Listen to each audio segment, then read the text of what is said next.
In the world of international finance and geopolitics, a move of seismic proportions has just been made. One that will undoubtedly have far-reaching consequences for the global economic order. The European Union, in a decisive and highly controversial step, has utilized a special emergency procedure to indefinitely freeze a staggering €210 billion in Russian central bank assets. This maneuver, executed despite fierce opposition from within its own ranks and stern warnings from Moscow, marks a significant escalation in the economic pressure campaign against Russia and sets the stage for a new precarious chapter in the financial support for Ukraine.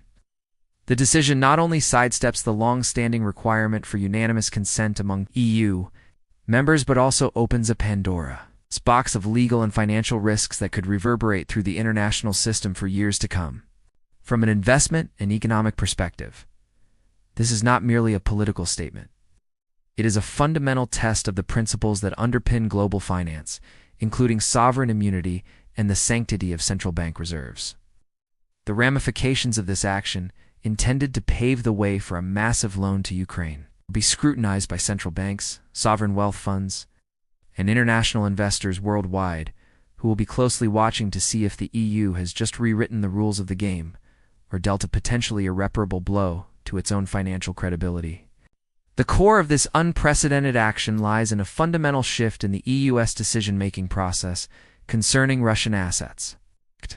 Previously, the freezing of these assets, which amount to nearly $250 billion, was subject to renewal every 6 months, a process that required the unanimous agreement of all 27 member states. This structure repeatedly gave pro-Moscow members, most notably Hungary, a powerful veto to obstruct or delay the EU's collective response. The recent decision, however, invokes a special emergency procedure that allows for a qualified majority vote, effectively neutralizing the veto power of any single nation. By pushing this through, the EU has transformed the temporary freeze into an indefinite one, solidifying its control over the €210 billion held within its jurisdiction. This strategic pivot was not an end in itself, but a critical enabler for the EU's broader objective. The primary goal is to clear the path for EU leaders at their upcoming summit on December 18th to finalize a plan to leverage these frozen assets. The proposal on the table is to use the profits generated by these assets, not the principal itself, is a guarantee for a massive loan package for Ukraine.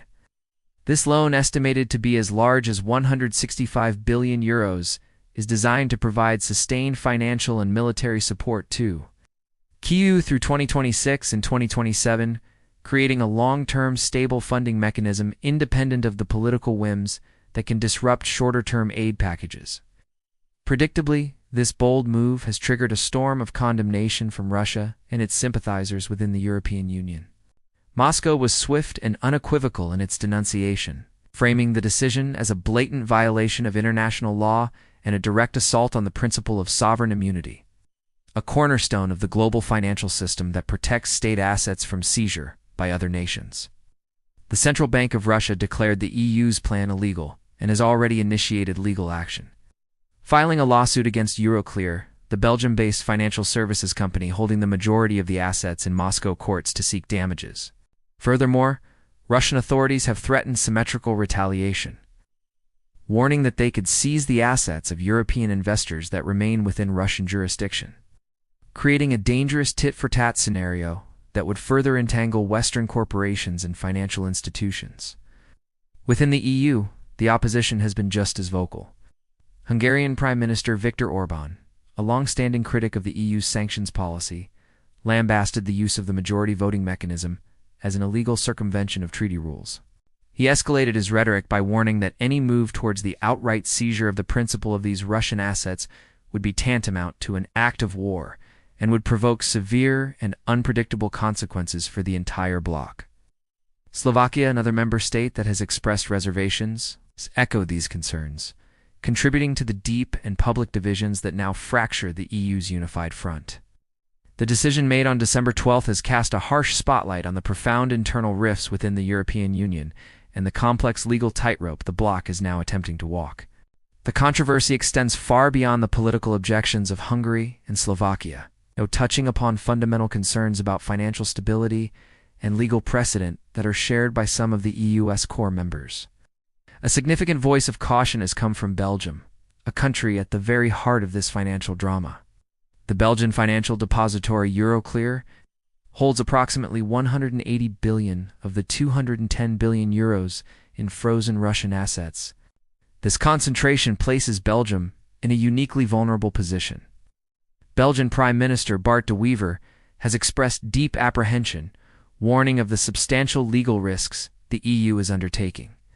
His primary concern is that if Russia were to win its legal challenges in international courts, the financial liability could fall disproportionately on Belgium, potentially destabilizing Euroclear and Euroclear, eroding international confidence in the European financial system as a whole.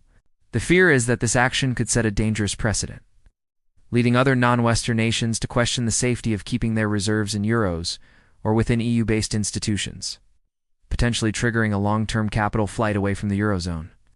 Amidst these turbulent cross-currents, the European Union's leadership, spurred on by Council President Antonio Costa, is attempting to navigate a path forward that balances its unwavering commitment to Ukraine with the very real legal and financial anxieties of its members. The current strategy represents a carefully crafted compromise. By focusing on using only the profits generated from the frozen assets to back the loan for Ukraine, rather than seizing the principal amount, the EU hopes to mitigate the most severe legal challenges.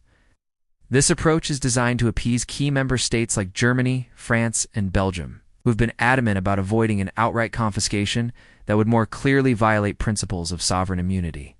The profits, which are estimated to be several billion euros per year, are seen as a more legally defensible source of funds. However, this compromise has not fully quelled the concerns, as EU leaders prepare to convene on December 18th. The details of the lending mechanism remain a subject of intense negotiation. Belgium, in particular, is pushing for a risk-sharing mechanism that would ensure any potential legal liabilities or financial damages resulting from Russia's lawsuits are distributed among all 27 member states, rather than falling solely on its shoulders. The outcome of this summit will be critical. It will determine not only the final structure of the financial support for Ukraine, but also how the EU intends to manage the significant legal and reputational risks it has now assumed. In the final analysis, the EU's decision to indefinitely freeze Russian assets and leverage them for Ukraine's benefit is a high-stakes gamble with profound implications for the international financial architecture. While born from a strategic necessity to secure long-term funding for Ukraine and bypass internal political obstruction, the move has pushed the bloc into uncharted legal territory. The immediate benefit is a clear and powerful signal of resolve against Russian aggression and a potential lifeline for Ukraine's war effort. However, the potential long-term costs are substantial. Erosion of trust in the euro as a reserve currency, the risk of successful and costly legal challenges from Russia, and the precedent of politicizing central bank assets are all significant downside risks that cannot be dismissed. For the global investment community, this development serves as a stark reminder that the established norms of international finance are not immutable and can be subordinated to geopolitical imperatives. The world will be watching closely to see if the EU's audacious strategy will be remembered as a massive stroke, a financial statecraft, or a reckless move that ultimately undermined the very system it sought to leverage. The delicate balance between political objectives and financial stability has been disrupted, and the consequences, both intended and unintended, will define the landscape of global finance for the foreseeable future.